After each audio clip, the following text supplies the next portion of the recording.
Les images témoignent de la violence de la tempête. Des voitures empilées les unes sous les autres, déplacées par la force des eaux.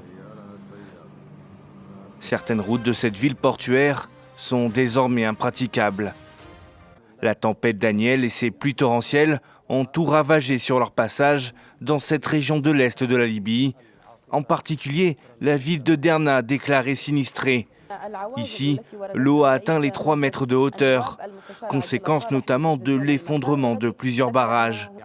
La crue n'a laissé qu'un trou béant en plein cœur de cette cité de 100 000 habitants. Rien que dans la ville de Derna, il y a plus de 2000 morts. Nous prions pour leurs âmes.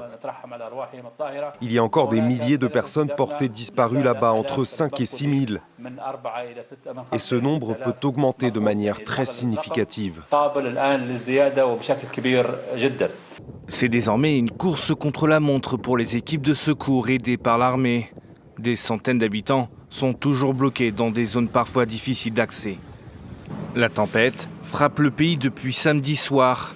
Ces derniers jours, elle a dévasté plusieurs régions de Grèce, de Turquie et de Bulgarie, faisant une trentaine de morts.